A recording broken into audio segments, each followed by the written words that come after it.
Bonjour à tous, bienvenue à ce 10e Café Export, déjà 10. Aujourd'hui, on va parler de mode de représentation, de développement de marché. On est dans un contexte de Covid où il est plus difficile de se déplacer sur les marchés internationaux. L'idée d'aujourd'hui, c'est de dire comment on fait pour se représenter, quels sont les meilleurs modes de représentation et comment on anime tout ça. Donc, on va avoir un petit point avec Maud Fréchette de Ulex sur la partie un peu plus légale, un peu quels sont les différents modes de représentation et comment il faut gérer ça d'un point de vue légal. Et ensuite, on aura André Beauregard de l'entreprise Cannu qui va nous parler un petit peu de son expérience, comment eux sont développés à l'international, comment ils sont représentés et comment ils gèrent tout ça. Donc, sans plus tarder, on va passer sur la partie actualité, juste pour vous rappeler rapidement avant de commencer qu'on était à 135 inscrits à peu près. On remercie toujours nos partenaires financiers que sont Développement économique Canada et le Québec pour rendre possible ces webinaires chaque semaine. Le Café Export est bien évidemment enregistré, disponible en rediffusion sur la chaîne YouTube et sur notre page web dédiée sur le site internet de la Chambre de commerce. Et nous avons toujours un sondage ouvert pour vous demander votre avis, donc n'hésitez pas à le remplir.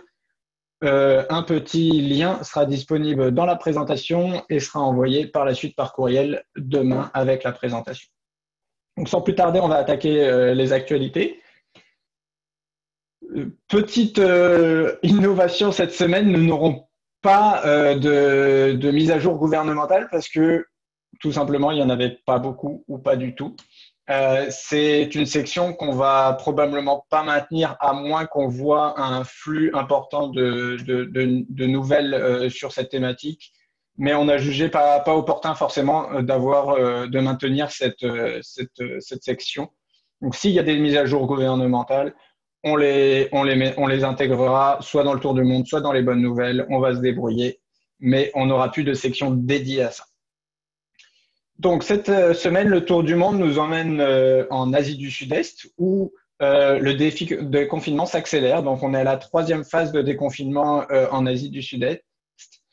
Et ce, malgré la crainte d'une seconde vague. Donc, c'est un petit peu toujours en suspens cette seconde vague. Pour l'instant, il n'y a pas c'est pas avéré. Donc, les déconfinements sont continus. Je vous invite à lire l'article, c'est très intéressant.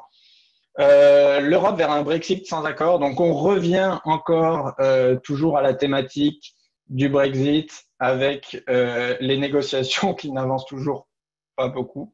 Donc, la deadline est au 31 décembre. Le Royaume-Uni a fait un vote il n'y a pas très longtemps comme quoi il ne souhaitait pas avoir de délai supplémentaire, s'accorder un délai supplémentaire même à cause du Covid. Donc, au 31 décembre, le gouvernement et certains médias commencent déjà à encourager les entreprises à se préparer à un Brexit sans accord. Donc ça, je vous invite à lire l'article aussi, très intéressant. Au niveau de l'Australie, on est sur une fin de croissance continue. Ça faisait 29 ans que l'Australie était en croissance au niveau de son PIB. Ils ont moins 0,3% sur le premier trimestre 2020. Donc, un léger recul et surtout la fin d'une longue période de croissance. Donc, toujours au niveau des reculs un petit peu, de la contraction de l'économie, toujours pareil sur les premiers trimestres de 2020 viennent de tomber. Donc, la France est à moins 11%. La Suisse est à moins 2,6%. La Suisse est un petit peu plus bas que ce qu'ils avaient anticipé. Ils avaient anticipé 2,4 et la France, c'est dans ce qu'ils avaient anticipé. La Suisse, c'est un sommet depuis 40 ans. La France, je pense qu'on est aussi sur des records, ce qui n'est pas non plus une grande nouvelle vu le contexte. Et sur la Chine, un article aussi qu'on a trouvé intéressant. Donc, c'est la Chine, à l'inverse des Européens ou même de l'Australie, recommence à avoir de la croissance. Donc, c'est le premier mois positif, le mois de mai, était le premier mois positif dans le secteur du service en Chine. Et ce, malgré une demande internationale toujours faible et malgré le fait qu'il y a toujours des pertes d'emplois en fait en Chine. Donc, malgré le retour de croissance, notamment sur les services, on constate quand même que dans l'industrie, ça n'en est pas encore là. C'est un article aussi qui vaut la peine si vous avez des affaires en Chine ou en tout cas si vous projetez de regarder la Chine. On va passer aux autres bonnes nouvelles maintenant. La reprise dans le secteur du transport ferroviaire. Donc, il y a eu un petit gain de croissance de 4% au niveau du transport ferroviaire canadien. Ça coïncide principalement avec le retour de l'activité des industries, la réouverture des industries. Donc, la dernière semaine a connu une bonne croissance, enfin une bonne croissance de 4%, disons, sur le transport ferroviaire. L'Allemagne va lever l'interdiction de voyage au 15 juin. Donc, rassurez-vous, vous n'aurez toujours pas le droit d'aller voyager en Allemagne tout de suite, mais en tout cas, ils rouvrent leur voyage et leurs frontières au niveau de l'Union européenne. Donc, ça aussi, dans une vague de relance économique et de déconfinement, l'Allemagne est l'un des premiers au niveau de l'Europe. Et donc là, ils rouvrent leurs frontières au 15 juin pour l'Union européenne pour l'instant. Donc, la fête de la bière en octobre, c'est toujours pas sûr si vous avez projeté d'y aller. Québec, dans les bonnes nouvelles, bien évidemment, le Québec vient d'investir, j'ai sauté une news, je vais y revenir juste après, mais investit 400 millions dans l'industrie de la culture. Donc ça, c'est aussi une bonne nouvelle. On avait parlé, je pense que c'est la semaine dernière ou la semaine précédente, du gouvernement fédéral qui avait investi dans la relance de l'industrie culturelle et créative. Le Québec fait de même. Donc ça, c'est une très bonne nouvelle pour une industrie qui a été durement touchée à travers l'annulation des spectacles, le manque de tourisme, etc. Donc, c'est une très bonne nouvelle. Et en complément de ça, la piscine lance un nouveau programme d'accompagnement. Donc, c'est un programme qui vise à aider les entreprises à se relancer et à se remettre sur pied très rapidement pour être prêts pour la relance.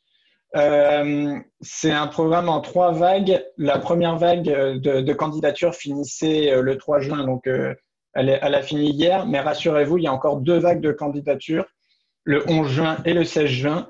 L'idée, c'est de prendre 5 entreprises pendant 8 semaines et de les coacher, de les aider à se remettre sur pied pour être opérationnels au moment de la relance économique et d'avoir des activités saines et pouvoir accélérer très concrètement leur développement dès qu'elles en auront l'opportunité. Donc, si vous êtes intéressé, allez sur le lien. Si jamais vous avez besoin, envoyez-moi un petit courriel, je vous mettrai en relation avec eux et on pourra voir ça ensemble. Des bonnes nouvelles toujours.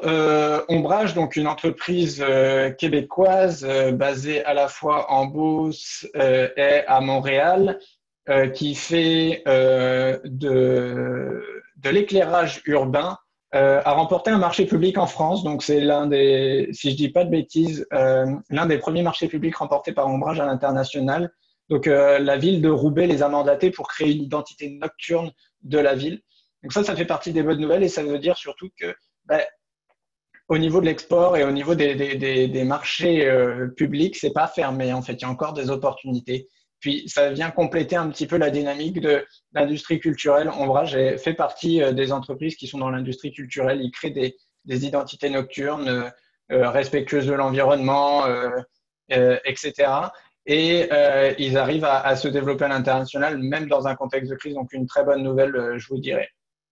Et enfin, une nouvelle qui nous a fait plutôt rire et qu'on a trouvé intéressante, c'est Chypre a tellement a une grosse partie de son économie qui est basée bien évidemment sur le tourisme. Ils ont très très peur de ne pas avoir de tourisme durant l'été, donc ils ont lancé, c'est pas un programme, mais disons une campagne qui dit que grosso modo, si vous attrapez la Covid-19 pendant vos vacances en Chypre, ils vous payent le logement, la nourriture, absolument tout frais payé et vos soins aussi. Euh, si vous attrapez ça chez eux, donc ils vous paient tout ça, tout frais payé. Vos vacances seront tout frais payés. Donc, j'en ai aucune idée s'il y a des vols Montréal vers, vers l'île de Chypre, mais en tout cas, si vous voulez du sable fin et de l'eau turquoise de la Méditerranée, ça peut être une destination à regarder. Et ça fait le tour de nos nouvelles. On a passé 10 minutes. On peut prendre une ou deux questions si jamais, ou des précisions. Euh, En fait, en ce moment, on n'a pas de questions dans le Q&A. On peut peut-être attendre quelques secondes le temps que je connecte Maude à la discussion. Euh, donc, je vais lui demander de mettre sa caméra et puis d'enlever le micro. Voilà Maude qui apparaît. On t'entend bien. Donc, Parfait. Sur ce, moi, je vais laisser Maud nous faire sa petite présentation et puis je reviens avec vous pour la séquence suivante.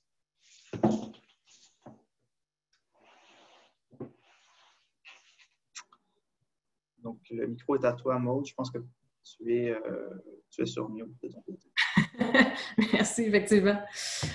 Merci Jérémy, merci Thibault. Donc, ce matin, je vais vous parler des différents modes de représentation des entreprises sur les marchés internationaux et, comme vous l'imaginez, vous n'aurez pas de réponse tout cuit dans le bec peut-être à vos questions parce que le marché en ce moment est un peu incertain. D'ailleurs, je pensais commencer. Oui, tu peux bouger. Merci, Jérémy. Je pensais faire un petit topo, en fait, sur les grands bouleversements du marché qu'on connaît actuellement. Bon, je ne vous apprendrai rien en vous disant que ce qu'on connaissait dans le marché de l'export il y a 6 mois a changé quand même considérablement depuis. D'ailleurs, les exportateurs, chapeau, parce que vous ne l'avez pas facile. Il y a eu l'imposition des tarifs entre les États-Unis et la Chine. Après ça, il y a eu les manifestations sur le réseau ferroviaire. Après, on tombe en pandémie et là, possiblement récession mondiale. Donc, disons que ça prend beaucoup de résilience pour faire face à ça. En plus de ça, ce qu'on voit en ce moment dans le marché, c'est une grande volatilité des coûts, que ce soit au niveau des matières premières, des livraisons, de l'approvisionnement en général. Donc, ça fait en sorte que c'est un peu difficile pour les entreprises de s'assurer d'un seuil de rentabilité, disons, plus stable. Ensuite, évidemment, les ventes sont un peu incertaines. Dans certains cas, il y a certaines entreprises qui ont connu une explosion de leurs ventes. Il y en a d'autres où ça a été catastrophique. On le voit notamment en retail en ce moment. L'explosion des ventes en ligne a eu un impact aussi extrêmement important sur les entreprises. Je pense notamment aux entreprises qui font des machines à pain, qui ont connu une explosion de 652 % de leurs ventes en ligne en un an. Donc, c'est bien pour eux, mais j'imagine qu'au niveau logistique, ça a dû être excessivement complexe à gérer.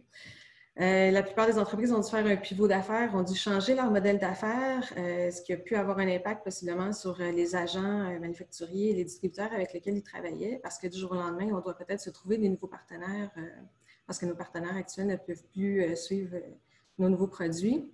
Évidemment, au niveau des défis logistiques, vous le savez tous, là, les ports sont pleins. Il y a peu de vols par avion qui se font là, où on peut livrer notre matériel rapidement. Il manque de camionneurs. Bref, c'est extrêmement compliqué en ce moment dans le marché, à moins d'avoir les bons contacts, évidemment.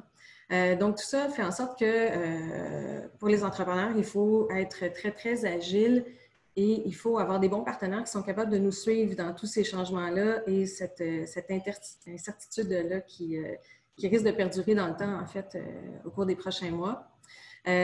En plus de ça, il y a des cas de fraude qui sont extrêmement fréquents. D'ailleurs, Jérémy, si tu peux bouger à l'autre slide. Voilà, merci. Je vous en énumère 5. C'est les 5 qu'on voit le plus actuellement et qui sont problématiques, je vous dirais. Premièrement, lorsque vous allez essayer de trouver un nouvel agent manufacturier ou un nouveau distributeur, est-ce que cet agent-là est un vrai agent? Je m'explique. Il y a des gens qui ont perdu leur emploi. Il y a des gens qui cherchent à faire des sous à tout prix. Et il y a des gens qui vont se prétendre tout d'un coup experts de leur domaine alors qu'ils n'ont pas nécessairement les compétences pour le faire. Ensuite de ça, ben, c'est pareil pour les distributeurs. Je m'excuse pour le camion qui passe en même temps. Est-ce qu'on fait affaire avec une vraie entreprise de distribution? Est-ce qu'on a des contacts qui peuvent nous confirmer que ces gens-là ou ces entreprises-là existent réellement et qui sont réellement bons dans leur domaine? Parce qu'en ce moment, il y a plusieurs personnes qui se prétendent l'être alors qu'ils ne le sont pas. Ensuite, bien évidemment, la corruption, il y en a tout le temps là, en logistique, malheureusement, mais en ce moment, en tout cas, ce que je lis comme dans les rapports, les cas de corruption auraient encore augmenté. Les gens ont besoin de sous, les gens veulent de l'argent rapidement aussi. Au niveau de l'assurance qualité, parfois, c'est problématique. Là, même à l'intérieur même de notre équipe, on peut avoir des gens qui vont vouloir avoir une cote s'ils trouvent des fournisseurs, s'ils font passer des produits. Bref, c'est quelque chose à vérifier. Ensuite de ça, quelque chose qu'on voit extrêmement souvent, c'est de la double facturation par nos partenaires. Je l'ai mis en parenthèse parce qu'on peut se questionner à ce moment-là si c'est un vrai partenaire ou pas. Les entreprises, en fait, les agents, les distributeurs, parfois, qui sont de mauvaise foi, vont prendre en considération que vous roulez à équipe réduite, que votre staff est en télétravail, que vous n'avez pas nécessairement les moyens de tout contre-vérifier. Donc, à ce moment-là, il y a beaucoup de double facturation qui est faite. Et l'autre chose aussi, c'est des facturations qui sont envoyées, évidemment, de la part de hackers qui vont changer dans l'adresse web qu'ils vont utiliser ou l'adresse courriel qu'ils vont utiliser pour vous envoyer la facture. Ils vont changer un point, une lettre, un chiffre et vos gens de la facturation n'y verront que du feu. Donc, vont payer, en fait, une facture qui pensait destinée à vos partenaires, mais qui sont destinés finalement à des fraudeurs. Ensuite de ça, quand vous allez choisir votre partenaire, assurez-vous que vos données sont bien protégées, que ce soit votre savoir-faire, vos données commerciales, vos listes de clients. Ce qu'on ne veut surtout pas, c'est entreprendre des discussions avec un agent ou un distributeur, lui donner l'information sur notre produit, que ce soit un produit qui soit facile à copier, du moins, ou duquel on peut s'inspirer facilement et que finalement, ils partent avec cette information-là et nous livrent une concurrence importante. Et ensuite de ça, est-ce que la documentation qui vous est donnée par les agents et les distributeurs est vraie? Dans certains pays, en fait, on a besoin d'une licence ou d'un permis pour faire certaines opérations. Admettons, en Chine, si vous signez avec une entreprise chinoise, déjà, il faut que le nom, si c'est en vertu de la loi chinoise, il faut absolument que le nom d'entreprise soit indiqué dans la langue, que ce soit en mandarin. Il faut que ça soit indiqué sur le contrat parce que si le nom est indiqué uniquement en anglais, le contrat est invalide. Pareil pour les licences et les permis, ces entreprises-là doivent avoir des licences qui permettent de faire, admettons, de la distribution et doivent avoir un chiffre d'affaires, un capital qui permet aussi de faire les transactions avec le chiffre d'affaires que vous allez leur amener. Donc, ce que je vous dirais par rapport aux fraudes, en fait, et André va vous en parler par après, peut-être tout à l'heure, sur lui, comment il a fait pour gérer ça, mais assurez-vous avec les délégués commerciaux, avec des avocats qui font affaire à l'étranger ou qui ont un réseau d'avocats à l'étranger. Il y a certains organismes gouvernementaux aussi qui peuvent faire des vérifications à savoir si l'agent ou le distributeur avec lequel vous allez faire affaire existe réellement, s'il y a vraiment un chiffre d'affaires, s'il y a vraiment une place d'affaires, s'il y a vraiment des employés. Donc ça serait vraiment la base avant de signer un contrat, parce que j'en ai vu plusieurs. Des gens arrivent avec des contrats de distribution avec des entreprises qui finalement n'existaient pas. Maintenant, comment vous faites pour négocier vos ententes contractuelles? On va y aller rapidement, évidemment, on pourra en parler pendant des heures, mais je vais vous donner certains do's and don'ts, en fait, dans la situation actuelle, ou du moins des trucs auxquels penser plus spécifiquement. Premièrement, pour des agents manufacturiers, on a parlé du marché en ce moment qui était un peu volatile. Habituellement, un agent va être payé à pourcentage des ventes qu'il va faire de toute façon pour vous. Donc, le prix que vous allez donner pour vos produits va pouvoir être changé. Ceci dit, votre agent est sur la route. Il ne veut pas que vous changiez vos prix à chaque semaine parce que pour lui, ça devient gérable. Mais assurez-vous à tout le moins dans votre contrat de vous assurer que vous puissiez changer vos prix à une fréquence qui est assez rapide, le cas échéant, si besoin est. Évidemment, vous ne voulez pas non plus mélanger, vous mêler votre marché. Là, après, il y a des considérations commerciales à ça, mais au niveau légal, assurez-vous de pouvoir modifier vos prix. Ensuite, au niveau du paiement de l'agent, assurez-vous que, évidemment, ça va de soi, là, mais l'agent, on ne veut pas le payer avant même que la vente soit conclue et payée. Et si vous offrez des garanties que vos biens, mettons que que vos biens vont satisfaire le client et que dans les 30 jours, vous remboursez sans question, ben, l'agent devrait être payé après, évidemment. L'agent, contrôlez votre marché de façon assez stricte. Vous ne voulez surtout pas que vos produits se retrouvent sur le web et que votre agent permette de vendre les produits sur le web sans restriction territoriale, ce qui pourrait être très problématique par rapport aux contrats que vous pourriez avoir avec vos autres agents. Ensuite, dans le choix de votre nouvel agent manufacturier, pensez peut-être à une durée limitée. Il y a certains pays dans lesquels on ne peut pas mettre fin facilement à des contrats d'agents. Ils sont considérés un peu comme des employés. Et admettons, si on met un contrat d'agent d'1 an, bien, si on le congédie après 3 mois, il faut quand même lui payer la balance du contrat. Donc, assurez-vous dans ce cas-là d'avoir des contrats de durée limitée avec des agents que vous connaissez peu, avec un seuil de vente minimal qu'il doit respecter. Évidemment, des clauses de terminaison. Je ne dirai jamais assez, là, en exportation, mettez toujours la loi applicable du Québec. Nos lois sont quand même protectrices à l'égard des entrepreneurs par rapport à ça, un peu moins à l'égard des agents et des distributeurs. Donc, ça, faites-en un cheval de bataille là, quand vous allez négocier vos contrats avec vos agents et vos distributeurs. Maintenant, pour ce qui est des distributeurs comme tels, Jérémy, si tu pouvais avancer, je te remercie. Donc, pareil, là, essayez de pouvoir faire en sorte que vous pouvez modifier vos prix sous un court préavis, considérant qu'on ne sait pas si il va y avoir une variation de prix très, très, très importante, notamment au niveau de la livraison de vos produits. Le service à la clientèle qui va être offert par les distributeurs doit être impeccable. C'est certainement pas un bon moment pour vous faire une mauvaise réputation alors que vos produits sont vendus et que le distributeur ne fait pas de bons services à la clientèle après. Ce qu'on veut aussi, c'est que si, admettons, le distributeur a des difficultés financières et doit fermer, on veut pouvoir savoir avec quel client il faisait affaire et pouvoir à ce moment-là récupérer le service à la clientèle là, auprès de cette clientèle-là qui avait acheté vos produits. Ce qu'on voit souvent, ça c'est en temps normal, mais encore plus en temps de pandémie, ne donnez pas de clause d'exclusivité à un distributeur qui ne vous assure pas de vente minimale. Parce que si vous donnez un marché avec une clause d'exclusivité à un distributeur, alors qu'il n'y a aucune garantie de vente, ce que vous venez de faire, c'est bien, s'il est bon, tant mieux, puis ça va bien aller.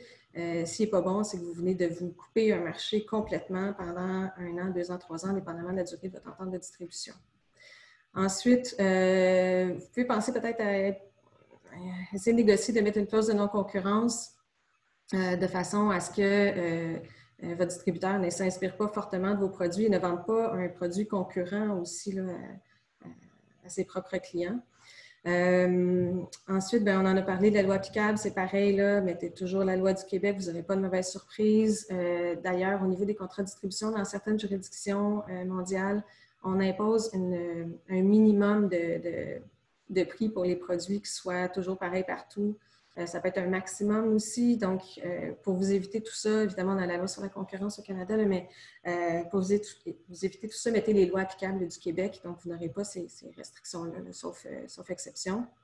Ensuite, pour les distributeurs, assurez-vous de pouvoir racheter l'inventaire invendu à la fin du contrat ou de pouvoir le récupérer pour ne pas que vos produits se retrouvent en mauvais état sur le marché, que ce soit sur le web ou ailleurs, et que ça puisse avoir un impact négatif sur votre marque. Pour ce qui est maintenant des Channel Partners, partenariats, Channel Partners, ce n'est pas un terme juridique en soi, c'est plus un terme commercial qui englobe un paquet d'ententes en fait, que vous pouvez signer. On peut penser à du co-branding pour des produits, à des ententes de partenariat. Bon, bref, ça peut être assez, c'est un terme qui est assez vaste. Assurez-vous en tout temps que votre licence d'utilisation de marque vous appartienne, que ce n'est pas votre partenaire qui l'enregistre à votre nom. Parce qu'auquel cas, quand le contrat se termine, ça peut devenir très, très, très compliqué de récupérer votre marque sur un marché donné. Ensuite, avant de vous lancer aussi, surtout pour les entrepreneurs qui lancent des nouveaux produits en ce moment, assurez-vous de faire une recherche préalable de marque de commerce à l'étranger ou dans les pays où vous allez faire des affaires parce que votre marque, en fait, il y a une antériorité, là. Donc, s'il y avait des gens qui utilisaient cette marque-là dans un territoire donné, que vous avez un produit compétitif et vous arrivez sur ce marché-là avec la même marque ou une marque similaire qui cause une confusion, ben vous allez assurément recevoir une mise en demeure et potentiellement être poursuivi.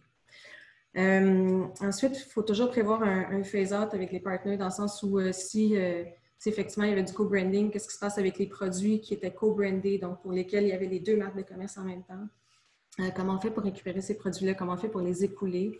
Les modalités de paiement vont aussi être adaptées au marché dans lequel on se situe, puis avec l'incertitude qu'on connaît aussi en ce moment, là, faites usage d'une certaine flexibilité, quitte à indiquer dans le contrat des clauses que en temps normal, je ne vous recommanderais pas de mettre, là, mais peut-être de mettre des clauses en disant, si jamais le marché devait changer de façon importante, les parties s'engagent à renégocier de bonne foi les termes et les conditions de paiement ou de livraison par rapport à leurs obligations dans le contrat. Et suite à ça, en fait, lorsque vous allez choisir un partenaire à l'étranger, assurez-vous qu'ils connaissent bien la logistique puis le marché aussi et qu'il y a les ressources humaines appropriées et suffisantes, en fait, pour mener à terme le contrat. Il y a des marchés dans lesquels c'est important d'avoir beaucoup de gens qui travaillent sur le projet et si jamais tout le monde tombe malade d'un coup, il faut s'assurer qu'il n'y aura pas d'impact trop négatif pour vous. Maintenant, si ça se passe mal dans les contrats que vous avez en ce moment avec vos distributeurs, vos agents, vos partenaires, déjà, idéalement, essayez de négocier quelque chose, consultez un avocat. Mais au-delà de ça, les premières choses à regarder de votre côté, c'est est-ce que votre contractant est en défaut? Si oui, est-ce que vous devez lui envoyer un avis? Habituellement, c'est un avis de façon standard de 10 jours qu'on envoie à quelqu'un pour qu'il corrige une faille qui est dans ses obligations. Peut-être que c'est vous aussi qui êtes en défaut. À ce moment-là, comme on dit, c'est toujours mieux d'annoncer les mauvaises nouvelles en premier et de faire preuve d'une certaine transparence parce que des fois, ça évite que votre co-contractant, votre agent, votre distributeur apprenne la nouvelle par quelqu'un d'autre et vous envoie un avis de défaut. Au niveau de la force majeure, on pourrait en parler pendant des heures. Parfois, effectivement, dans vos contrats de distribution d'agents, il y a des clauses de force majeure qui protègent les deux parties. Parfois, c'est applicable, parfois pas, dépendamment de la façon dont elle est rédigée, dépendamment aussi de ce qui s'est passé réellement dans la situation. Évidemment, les services essentiels qui continuent de rouler ne peuvent pas évoquer la force majeure. Alors que si vous êtes en restauration, peut-être plus, mais encore faut-il que votre bail commercial indique que vous aviez le droit de résilier le contrat s'il y avait une force majeure. Ensuite, quand les choses se passent mal, peut-être qu'une façon simple aussi de négocier, c'est de tenter de faire tomber la clause d'exclusivité avec votre agent, votre distributeur qui ne fournirait pas les seuils minimaux de vente auxquels on s'attendait. Après, je vous invite à réfléchir à ça parce que d'un point de vue commercial, après de trouver un autre agent puis un autre distributeur sur le même territoire qui sait qu'il y a quelqu'un d'autre dans ses pattes, peut-être que ce ne sera pas très vendeur, mais en tout cas, ça peut être quelque chose que vous pouvez regarder aussi. Et ensuite, dépendamment des contrats que vous avez, notamment avec vos distributeurs, parfois c'est possible de refuser des commandes. Donc, si votre distributeur vous passe des commandes et vous avez un doute qu'il va être capable d'honorer le paiement, dépendamment de la façon dont le contrat est rédigé, peut-être que vous pouvez refuser tout simplement de donner suite à sa commande. Donc, ce sont quelques points. Évidemment, il y en aurait plusieurs autres desquels on pourrait discuter, mais ça vous donne une idée, en fait, des questionnements que vous allez recevoir de la part de votre avocat si vous avez des problématiques avec vos agents et vos distributeurs. Si vous avez des questions, n'hésitez pas soit à m'écrire un courriel ou dans le chat actuellement, ça va me faire plaisir d'y répondre. Parfait. Donc, merci beaucoup, Maude. C'était super intéressant. Je pense que c'est un beau tour d'horizon rapide de la question qui, évidemment, on pourrait passer plus que 15 minutes là-dessus. Les questions se font assez discrètes pour l'instant dans le Q&A, dans le chat. J'en aurais une de mon côté, en fait. Comment on peut bien délimiter les périmètres ou les canaux de distribution, par exemple, le territoire, vente au détail versus les ventes en ligne pour éviter de passer par-dessus un territoire ou… Oui, c'est effectivement une bonne question. Au niveau des ventes en ligne, en fait, déjà, au niveau des livraisons, on peut limiter le territoire. Si, admettons, un agent ou un distributeur a son site web et qui dit, moi, je livre juste là, je livre juste au Canada ou je livre juste au Québec, admettons, déjà, on vient de clore un peu le sujet. La devise aussi va être importante. Là. Si on a un distributeur qui est juste en Allemagne, il faudrait qu'il prenne juste l'euro comme devise de paiement. Mais c'est surtout au niveau de la livraison que vous allez contrôler ça. Maintenant, pour ce qui est du territoire, quand on ne fait pas affaire sur le web, c'est de délimiter contractuellement le territoire puis de mettre des définitions. Tu sais, je donne un exemple. Souvent, on voit dans des contrats la grande région de Montréal. Il faut mettre une définition. C'est quoi la grande région de Montréal ou la région métropolitaine de Montréal? Indiquez-le dans le contrat. On a vu, là, il y a eu des fusions municipales à un moment donné. Fait que les contrats qui n'ont pas été renouvelés suite aux fusions, ça devient un peu compliqué, là. Donc, assurez-vous juste d'avoir une bonne définition dans votre contrat du territoire. Puis ça devrait déjà résoudre un paquet de problèmes. J'avais une question pour toi, Maud. En fait, tu parlais au début de faire attention aux fraudes, etc. Je voulais avoir ton avis. Nous, on conseille souvent d'aller voir EDC, les trade commissioners sur place, les délégués Québec pour valider une première approche d'un distributeur. Quel est ton avis là-dessus un petit peu? Oui, tout à fait. Est-ce que vous collaborez enfin, est-ce que vous avez aussi un service ou est-ce que vous êtes capable d'aller vêter un partenaire de votre côté? Oui, ben en fait, nous, on fait partie d'un réseau d'avocats internationaux. Donc, quand on a des demandes dans d'autres pays, on demande à nos correspondants dans les autres pays de vérifier effectivement avec les registres, à tout le moins, les registres gouvernementaux pour voir si l'entreprise existe réellement ou est son siège social, de faire une vérification aussi, parce que des fois, l'entreprise existe, un siège social, et ce n'est pas tous les registres gouvernementaux qui donnent accès à beaucoup d'informations. Mettons, au Québec, on n'a pas le chiffre d'affaires de l'entreprise, on n'a que les administrateurs, les dirigeants, le siège social, le nombre d'employés. Mais alors qu'en Chine, admettons, on peut savoir exactement le chiffre d'affaires. C'est des rapports qui font plusieurs pages. Donc, en fonction des correspondants, on a accès à énormément d'informations qui vont nous aider aussi à qualifier l'entreprise. Après, est-ce qu'il est bon ou pas? Là, c'est les délégués commerciaux, demander des références. Idéalement, aller voir sur place l'usine. Tu sais, quand vous faites affaire avec des distributeurs, c'est de visiter, de voir comment ils sont organisés, c'est quoi leur chaîne logistique. Mais bon, après, là, en ce moment, on peut bien aller les visiter si on est capable de se rendre, mais après, on est en quarantaine 14 jours. Donc, au niveau business, des fois, c'est pas... Oui, bah, de toute façon, je pense que on a eu plusieurs trade commissioners du Canada, des délégués du Québec qui se faisaient la voix un petit peu de dire bah, maintenant, vous pouvez plus vous déplacer. Bah, en fait, on est là pour vous aussi. Donc, ça peut être par relais, ces gens-là. Déjà, je pense que la bonne dynamique, c'est de dire bah, est-ce que vous les connaissez déjà? Est-ce qu'ils travaillent déjà avec des gens que vous connaissez? Parce que c'est un gros point qui vient s'enlever. Puis ensuite, c'est de dire, bah, nous, on ne peut pas y aller, mais est-ce que vous pourriez aller visiter l'usine pour nous? Je pense que sur certains gros accords de partenariat, je pense qu'ils seraient assez volontiers disponibles pour faire ce travail-là. Merci beaucoup, Maud, de ton point. Si tu le veux bien, je vais t'inviter à rester pour la discussion suivante. On va beaucoup discuter avec André sur les modes de représentation, mais si jamais tu as des questions ou des points spécifiques à amener, n'hésite pas à t'introduire dans notre discussion, ce sera avec plaisir. Merci André de te joindre à nous. Rebonjour. Bon, je vais le dire pour tout le monde, mais tu es en vacances, donc tu nous fais le plaisir de nous accorder une petite heure pour discuter avec nous. Donc encore merci de faire ça. Et tu es dans ton chalet, ce qui explique la tête de cerf, si je ne me trompe pas, derrière toi. Bah écoute, pour commencer assez simplement, parle-nous de Cannu. Qu'est-ce que vous faites et puis sur quel marché vous êtes développé à l'international? Oui, ben, disons que l'entreprise a développé des produits de cosmétiques qui utilisent une matière particulière qui est le lait de chèvre frais. Et les activités ont commencé en 1994, mais vraiment tout ce qui était produits sans beauté ont été développés plus vers la fin des années 90. Donc, 98, ça a été le lancement. Les marchés les plus importants pour nous, naturellement, le Canada reste encore notre marché primaire. Les États-Unis en second. Mais on a réussi à avoir aussi une partie en Europe et en Asie. Pour l'Europe, c'est sur la France puis l'Espagne. Et en Asie, ben, on travaille surtout, notre plus gros marché, c'est la Taïwan. Ça fait presque 20 ans qu'on est là-bas. Ça s'explique par sa facilité. C'est pas comme la Chine. Disons que c'est plus, la réglementation est très semblable au Commonwealth. Donc, c'est plus simple. La Chine, c'est compliqué, mais on est là depuis 2005.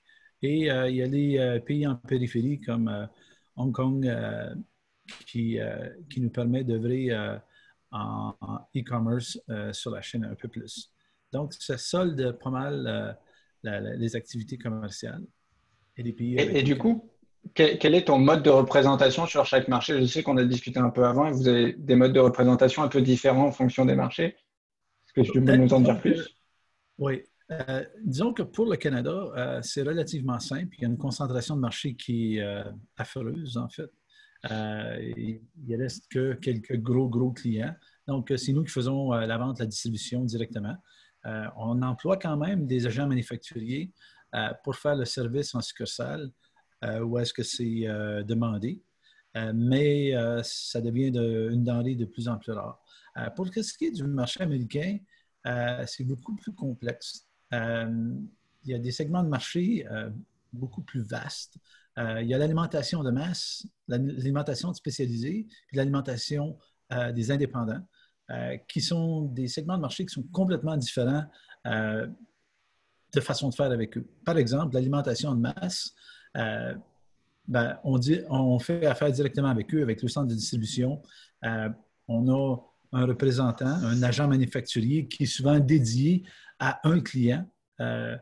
Aux États-Unis, c'est très fréquent. Donc, c'est pas simple, mais c'est beaucoup plus facile. Les frais sont énormes. Les frais de mise en tablette sont astronomiques et les programmes qu'on doit déployer pour supporter notre marque sont aussi assez conséquents. Donc, ça demande une trésorerie assez bien gérée, sinon on peut se mettre dans le pétrin assez facilement.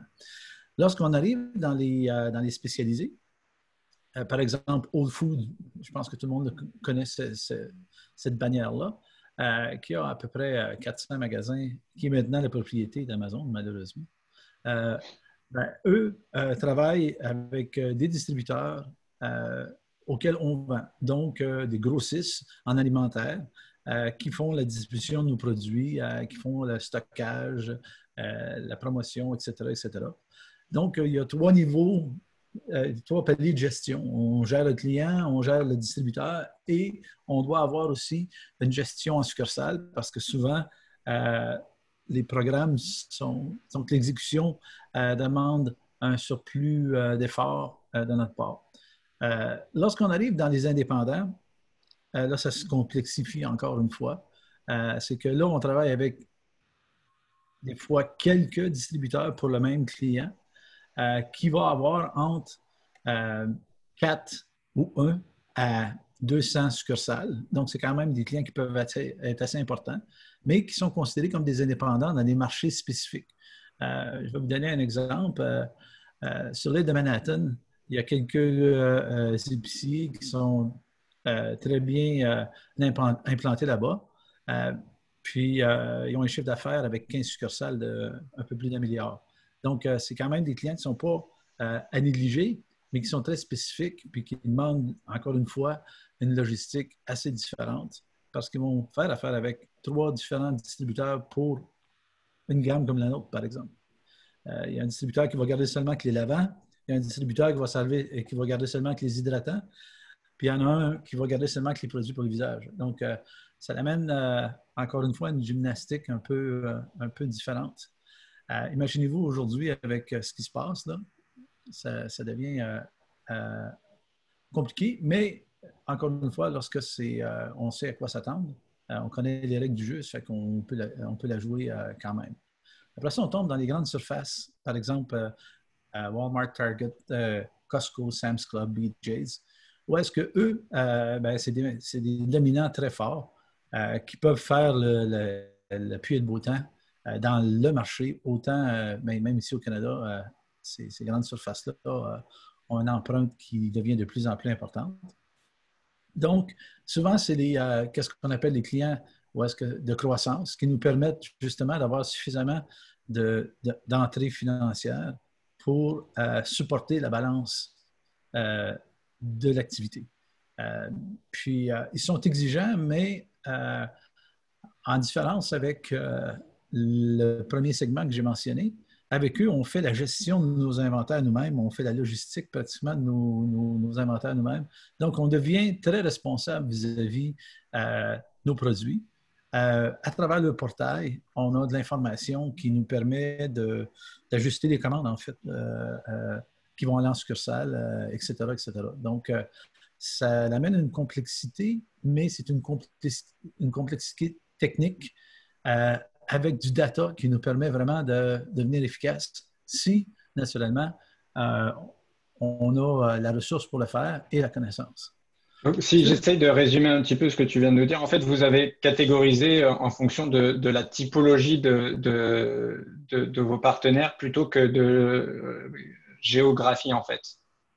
Sachant que certaines typologies sont liées à une géographie, mais vous êtes plus allé en disant, bah, ceux-là, ils sont indépendants, ils vont fonctionner comme ça, donc on va travailler avec eux d'une certaine manière parce que ça vous l'est plus ou moins souvent imposé. Vous avez les grandes surfaces, vous avez les distributeurs en gros, mais vous avez caractérisé vos modes de représentation un peu en fonction de la typologie et puis de…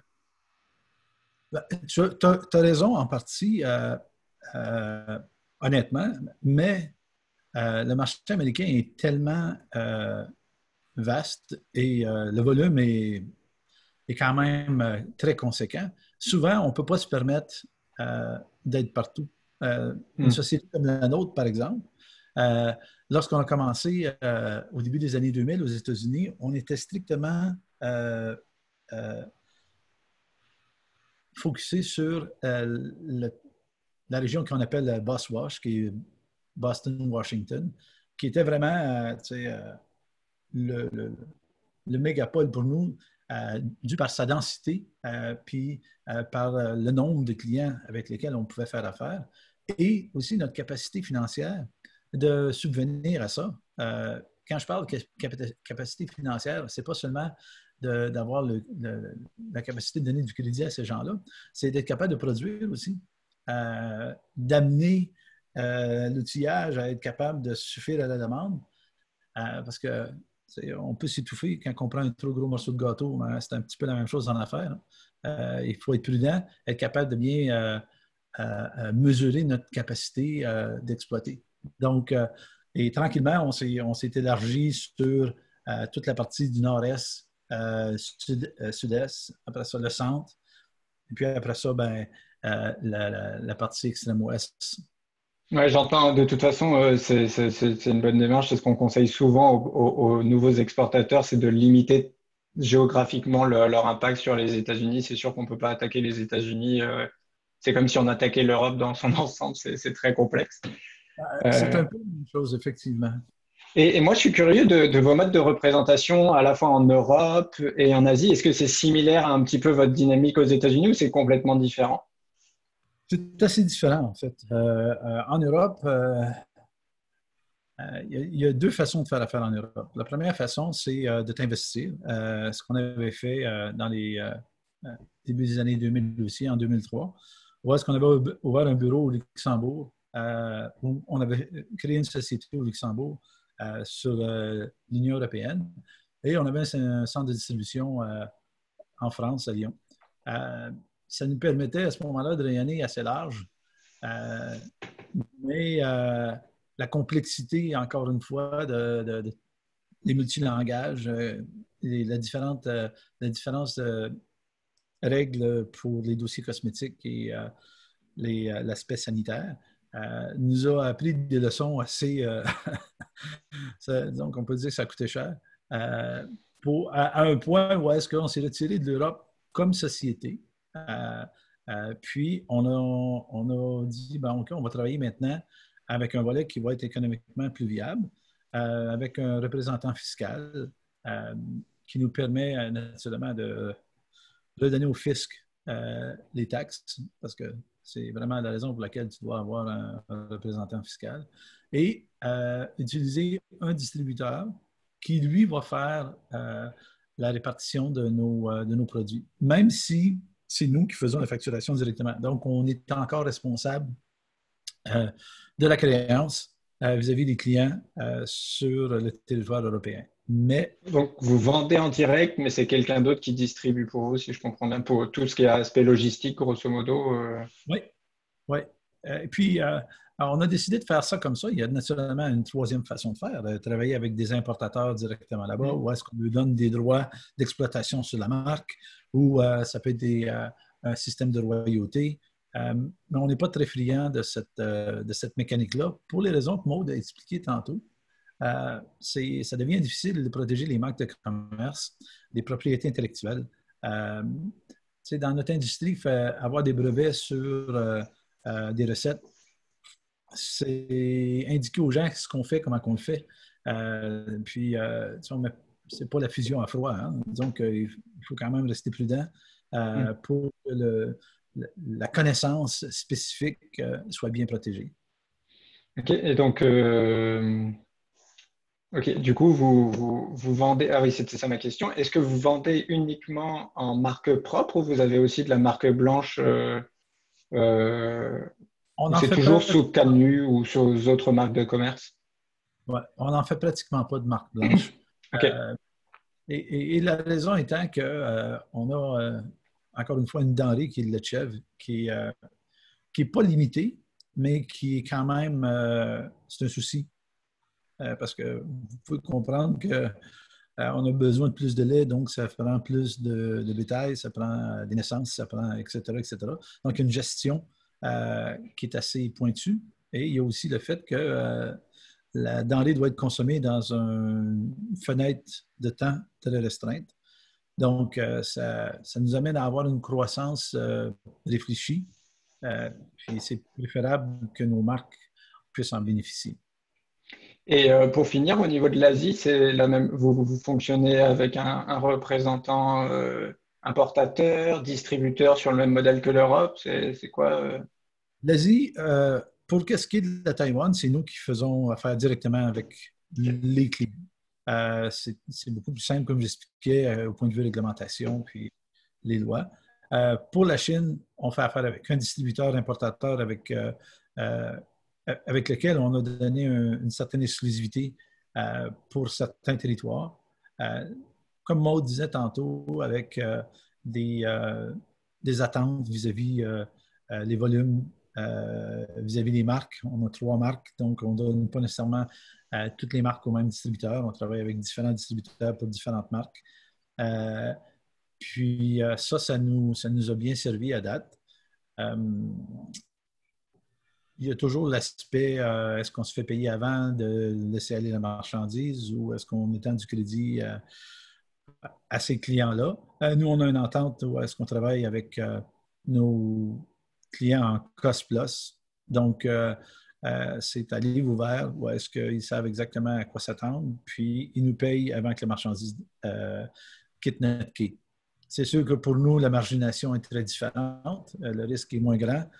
Ça donne beaucoup plus de latitude à notre distributeur au point de vue financier. C'est lui qui a la grosse part du gâteau. Puis pour nous, ça nous permet d'avoir des volumes excédents et aussi un rayonnement de la marque sur les marchés qu'on ne pourrait pas nécessairement développer par la taille de notre entreprise présentement. Et ça m'amène à une question un peu plus générale. Donc, vous avez un réseau de distribution assez large, puisque vous couvrez quand même quasi l'ensemble de la planète, peut-être à l'exception de l'Afrique et de l'Amérique du Sud. Comment vous animez ce réseau, enfin, surtout aujourd'hui quand on peut plus se déplacer? Tu disais qu'aux États-Unis, c'est compliqué parce que justement, on peut plus se déplacer, puis ça demande beaucoup d'énergie, j'imagine, avec 3-4 paliers de réseaux différents. Comment vous faites aujourd'hui en fait pour animer tout ce réseau chez Cannu? On ne dort pas beaucoup. Ça, c'est le premier critère. Non, en fait, la technologie, chez Cannu, on a été toujours assez friands de technologie. On peut dire que j'aime beaucoup la technologie.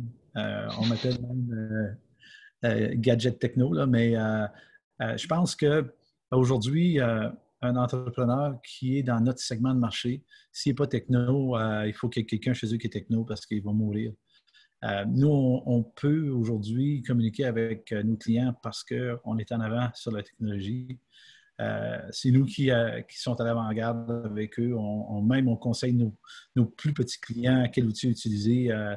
Souvent même, on les amène, on les entraîne, on donne de la formation. Ça fait que c'est ça qui nous permet d'agir. Donc, des outils qui sont connus par tous, en fait, l'outil qu'on utilise aujourd'hui, Zoom, il y a 4 mois de ça, Zoom, c'était rien. Hein? C'était comme ouf. Aujourd'hui, ça devient une plateforme extraordinaire. Tu as Skype qui existe depuis toujours. Tu tu as différentes applications avec Microsoft, comme Microsoft Teams, qui est un outil qu'on utilise énormément. Mais honnêtement, je dois t'avouer qu'on a plus de facilité à parler à certains clients maintenant que lorsqu'on devait prendre des rendez-vous et les rencontrer en personne. Fait que le contact humain n'est pas là. Ça devient plus facile de dire non, probablement. Puis, donc, il faut avoir une meilleure stratégie dans notre approche pour avoir de l'argumentaire qui est vraiment béton. Parce que c'est facile de se faire pousser du revers de la main et de dire, bon, écoute, ça ne va pas aller. Fait que je pense que l'industrie est en train de se réinventer de façon magistrale.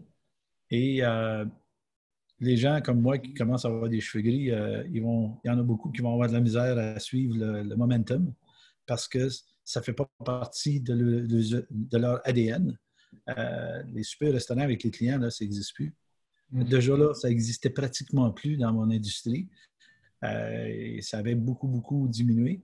Ça fait que tout l'aspect social ou relation sociale client-fournisseur, si tu es un très, très gros fournisseur, ça continue. Mais si tu es un fournisseur de deuxième ou de troisième rang, ça n'existe plus, mais vraiment plus du tout. Donc, la technologie, l'innovation va faire que les clients vont vouloir te parler parce que tu as une histoire à raconter.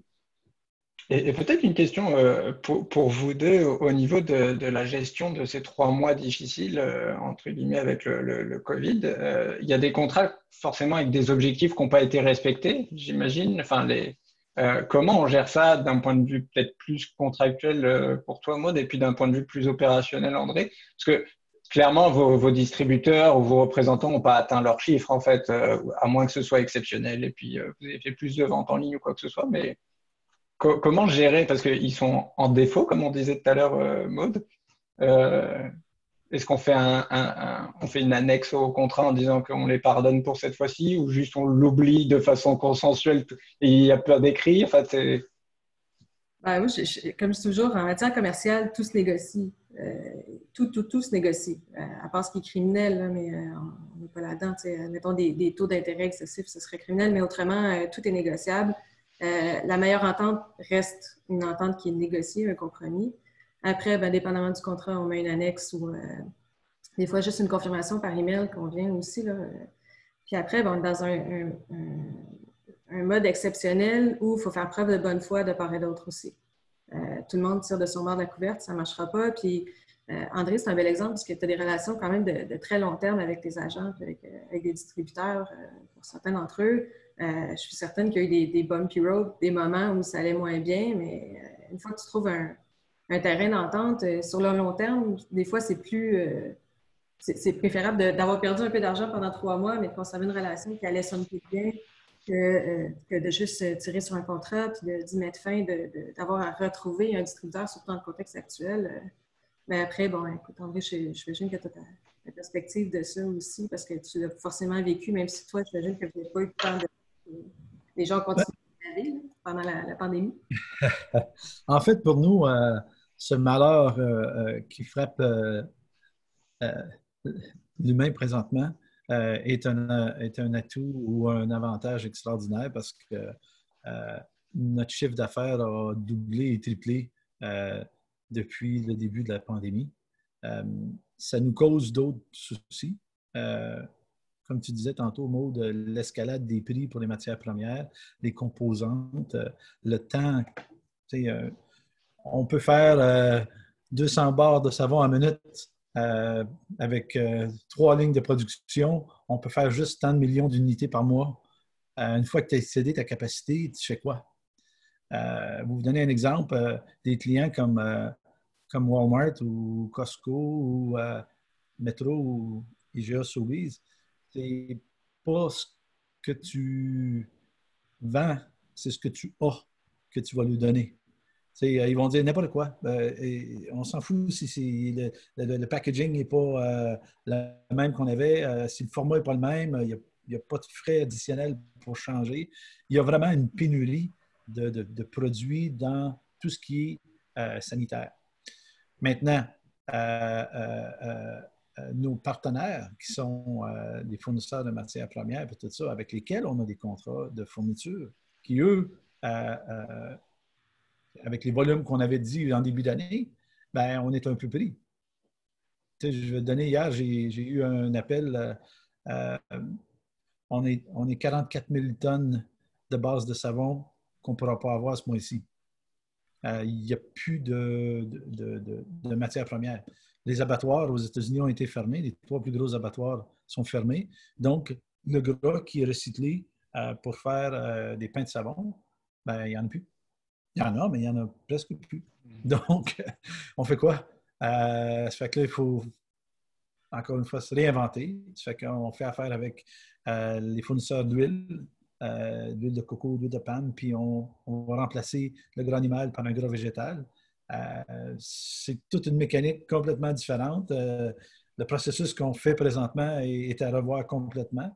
Donc, ça nous amène à l'agilité, tu l'as dit tantôt. Hein? Moi, je ne voudrais pas être Procter & Gamble demain matin, ça c'est sûr. Écoutez, on arrive au bout de notre temps, donc il me reste à vous remercier tous les deux d'avoir participé à ce 10e Café Export. Je pense pas, en tout cas, on n'a pas eu le temps de prendre beaucoup de questions, mais si vous avez des questions derrière votre écran, n'hésitez pas à nous les envoyer par courriel, on les fera suivre à André et à Maud et on pourra vous revenir dans un second temps. Merci encore Maud et André, et merci encore plus André de prendre du temps pendant tes congés. C'était très agréable de discuter avec vous deux. Je pense que ça a été très instructif pour tout le monde. Il me reste quelques minutes pour clore ce 10e Café Export. Simplement pour vous dire bien évidemment que la Chambre se mobilise à travers divers services pour vous pendant la crise et on projette d'avoir de nouvelles choses aussi à vous proposer pour la relance. Donc, restez au courant de ce que fait la Chambre de commerce. On est là pour vous, on est là pour vous écouter aussi. Ça fait un très bon lien sur le sondage qu'on fait pour le Café Export. Et on a un deuxième sondage dont je voudrais vous parler. J'ai quelques minutes pour vous en parler. Donc, le Café Export, envoyez-nous. Remplissez le sondage, ça va nous permettre de le faire évoluer. Deuxième sondage, on a un sondage sur l'international qui tourne en ce moment au niveau de la Chambre de commerce. On aimerait avoir un petit peu un panorama, un paysage de d'où vous en êtes dans vos exportations, quels sont vos challenges, quels sont les services qu'on pourrait développer pour vous aider. Donc, on va vous mettre ça dans le document de la présentation du Café Export, ce qui va vous permettre d'y répondre. Et sinon, vous avez dû voir passer des infolettres avec ce sondage. Remplissez-le, c'est important pour nous. Ça nous permet de nous ajuster à la fois dans nos services, dans nos interventions pour vous aider et vous soutenir. Bien évidemment, vous pouvez revisionner l'ensemble des Cafés Export sur la chaîne YouTube ou sur la page dédiée de la Chambre de commerce. Et il me reste à vous souhaiter une bonne fin de journée et à jeudi prochain. Au revoir.